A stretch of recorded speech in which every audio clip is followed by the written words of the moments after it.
எங்களை எதற்காக இறைவனை வழிபாடு செய்ய வேண்டும் என்று சொல்லுகிறீர்கள்? நான் எதுக்கு இறைவனை வழிபாடு செய்யணும்? இறைவனை நான் வழிபடணுங்கிற அவசியம் இல்லையே.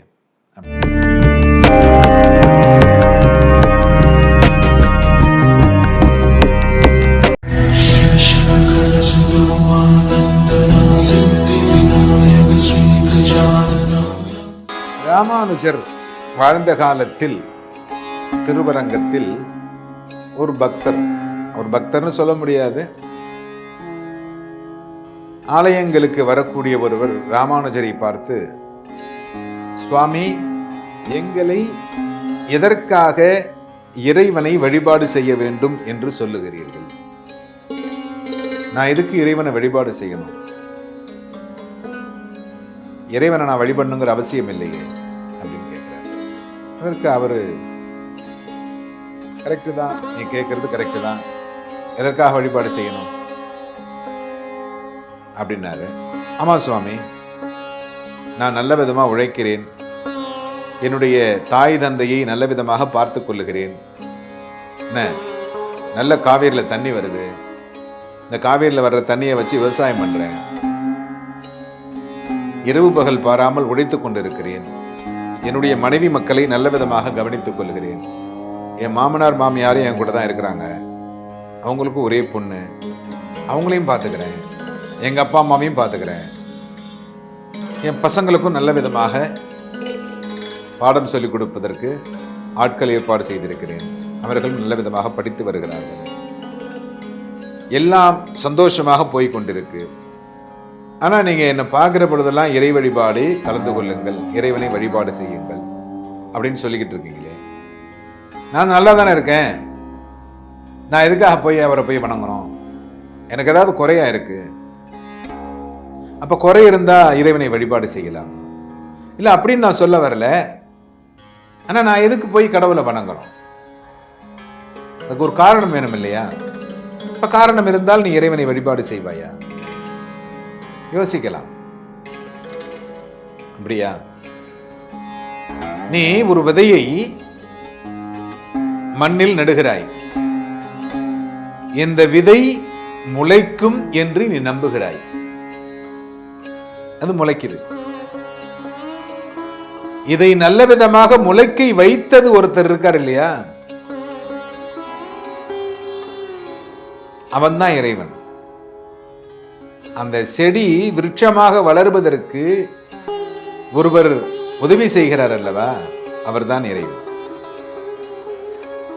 ஏன்னா உன்னுடைய கைகால் நல்லா இருக்கு, நீ கேட்கிற பொழுது காவிரியில தண்ணி வருது, உனக்கு தேவையான அளவு மழை பெய்கிறது, உனக்கு தேவையான பணம், விவசாயம் செய்கின்ற பொழுது அந்த பொருட்களை ஈட்டுகிற பொழுது அந்த விவசாயத்தில் அந்த பொருட்கள் கிடைக்கிறது. அது எல்லாருக்கும் அந்த மாதிரி கிடைக்குதா? உன்ன மாதிரியே எல்லாருக்கும் கரெக்டா கிடைக்குதா அப்படின்னு பாத்தியா? அத முதல்ல போய் பாரு. நீ விவசாயம் செய்வது போல் மற்றவர்களும் விவசாயம் செய்து பணம் ஈட்ட முடிகிறதா? இறை வழிபாடு அப்படிங்கிறது நன்றி சொல்லுதல் அப்படின்னு கூட வச்சுக்கலாம். இன்றைய தினம் இன்றைய பொழுது நல்ல விதமாக முடிந்தது இறைவா, நாளைய பொழுது நல்ல விதமாக முடிய வேண்டும் என்று உன்னுடைய பிரார்த்தனையை வைப்பதற்காகத்தான் இறைவனை நீ வழிபாடு செய் என்று சொல்லுகிறேன். ஏன்னா காவேரியில தண்ணி வருகின்ற பொழுது அலை பறித்து வருகின்ற அந்த ஆறு எத்தனையோ உயிர்களை பழிவாங்கி இருக்கும் இல்லையா? ஆனால் அதுபோலெல்லாம் உனக்கு நடக்க கூடாது என்பது உன்னுடைய பிரார்த்தனையாக இருக்க வேண்டும். ஏன் என்றால் இறைவனை வழிபாடு செய்தால் மட்டுமே உன்னால் ஜீவிக்க முடியும். ஏன்னா அந்த சுவாசிக்கின்ற காத்து உன்னுடைய கண்களுக்கு தெரிகிறதா? இது எப்பொழுது நிற்கும் என்று உனக்கு தெரியுமா? யாருக்காக இந்த காத்து உள்ள போயிட்டு வருது?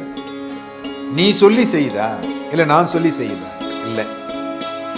ஆனா இந்த ஜீவிக்கிற காத்து இருக்கு பாருங்க, மூக்குல போயிட்டு வர்ற காத்து, அது அதனுடைய வேலையை செய்து கொண்டு இருக்கும் வரை நீ உயிரோடு இருப்பாய். ஆனா அதுக்கப்புறம் அந்த காத்து இருக்கும், காத்து இல்லாம இருக்காது. ஒருவன் இறந்த பிறகும் இந்த காற்று அப்படியே தான் இருக்கும், ஆனால் உள்ளே சென்று வராது.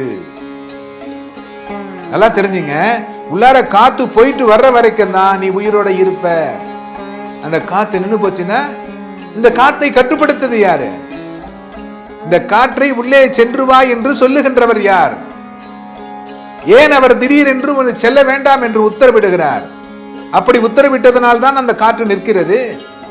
வெளியில காத்து இருக்குல்ல, உள்ளார போயிட்டு வான்னு சொல்ல வேண்டியதானே நீங்களும். முடியுமா உங்களால? கண்டிப்பா முடியாது. ஏன்னா இறை வழிபாடு என்பது இந்த காற்றை போலத்தான், கண்ணுக்கு புலப்படாத சில விஷயங்கள். கையில் அள்ள முடியுமா? முடியாது. ஆனால் உணர முடியும் அல்லவா? அந்த உணர முடிகின்ற விஷயத்தை தான் கடவுள் என்று சொல்லுகிறேன். நீங்கள் வழிபாடு செய்யுங்கள், கண்டிப்பாக உங்களுடைய வாழ்க்கையில் நல்ல முன்னேற்றமும் மாறுதல்களும் கிடைக்கும் அப்படின்னு சொல்றாரு. ஏன்னா இறை வழிபாடு இல்லாமல் ஒருவனாலும் வாழ முடியாது. சொல்லலாம், நான் கடவுளை வழிபடாதவன், எனக்கு கடவுள் கிடையாது. நிறைய பேர் சொல்றாங்க, எனக்கு அதுல நம்பிக்கை இல்லை அப்படின்னு. இறந்த ஒருவனுக்கு காற்றை செலுத்தி உயிர் பிழைக்க வைக்க முடியும் என்றால் இது சாத்தியமாகும். அப்படி முடியாது இல்லையா? அதனாலதான் இறைவன் நமக்கு நம்மை விட அதிக சக்தி படைத்தவன். அவனை வணங்குவதனால் உங்களுக்கு நன்மையே நடக்கும் என்று சொல்லுகிறார். எல்லோரும் இன்புற்றிருக்க சுவாமிநாத சுவாமியை பிரார்த்தனை செய்கிறார்.